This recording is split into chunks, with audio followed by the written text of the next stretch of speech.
مساكم الله بالخير، يا مرحبا فيكم يا أصدقائي في هذا الفيديو الذي سنتحدث فيه عن 4 مباريات في افتتاح الجولة الثامنة من دوري روشن للمحترفين. سنتحدث عن هذه المباريات بشكل مختصر، وأيضا سنتحدث عن جدول الترتيب بشكل مختصر.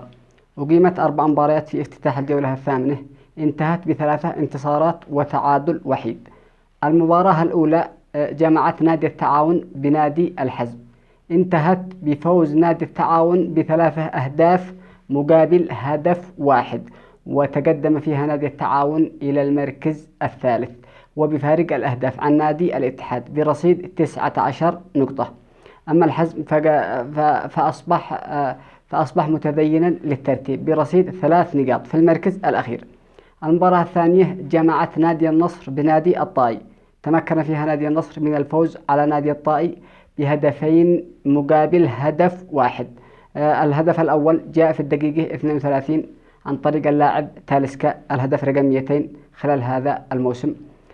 فيما عاد نادي الطائي في الشوط الثاني إثر هفوة دفاعية من لاعبي النصر، وعادل الطائي، لكن كريستيانو الدون كريستيانو تمكن من تسجيل هدف الفوز والهدف العاشر له شخصيا.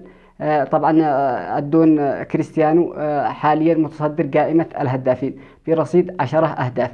تمكن من تسجيل الهدف الثاني لنادي النصر في الدقيقة 87، وتمكن نادي النصر من اقتناص الفوز والتقدم إلى المركز الرابع برصيد 18 نقطة، وبفارق نقطتين عن الهلال، وبفارق نقطة عن الاتحاد عن الاتحاد والتعاون. النصر أصبح ينافس على الصدارة وبقوة بعد الفوز في آخر 6 مباريات. النصر في المباريات السابقة، في المباراة الأولى والمباراة الثانية تعرض للخسارة، لكن في آخر 6 مباريات عاد النصر وفاز وبقلة تهديفية كبيرة من 4 إلى 5 أهداف، باستثناء هذه المباراة تمكن فيها من الفوز على نادي الطائي بهدفين مقابل هدف واحد، وتقدم إلى المركز الرابع برصيد 18 نقطة.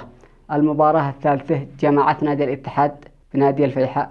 نادي الاتحاد تعثر بالتعادل أمام الفيحاء بالرغم من المحاولات الهجومية لنادي الاتحاد.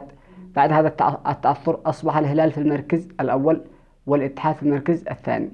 المباراة الرابعة جمعت نادي الهلال بنادي الشباب، تمكن فيها نادي الهلال من الفوز على الشباب بهدفين دون مقابل. الشوط الأول نيمار أهدر ضربة جزاء وأهدر فرصته في تسجيل الهدف الأول خلال مبارياته مع نادي الهلال، لكن في الشوط الثاني عاد الهلال مجددا وسجل هدفين عن طريق اللاعب كولي بالي واللاعب مترو فيش في الدقيقة 68 وفي الدقيقة 76. هذه الأهداف الظاهرة أمامكم، أهداف نادي الهلال ونادي الشباب. قبل نهاية الفيديو هذا جدول الترتيب.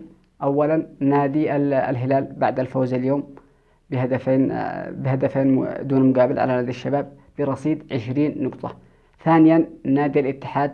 ثالثا نادي الاتحاد برصيد 19 نقطة. ثالثا نادي التعاون وبفارق الأهداف بنفس الرصيد مع الاتحاد 19 نقطة لكن بفارق الأهداف. رابعا نادي النصر برصيد 18 نقطة. خامسا نادي الاتفاق. سادسا نادي الأهلي. بانتظار مباريات الغد، الأهلي سيواجه الاتفاق. طبعا مباريات الغد لن تؤثر على الصدارة أو لن تؤثر على نادي الهلال، قد ربما تأثر على نادي الاتحاد أو النصر أو التعاون، لكن الهلال أصبح في الصدارة بغض النظر عن نتائج مباريات يوم غدا.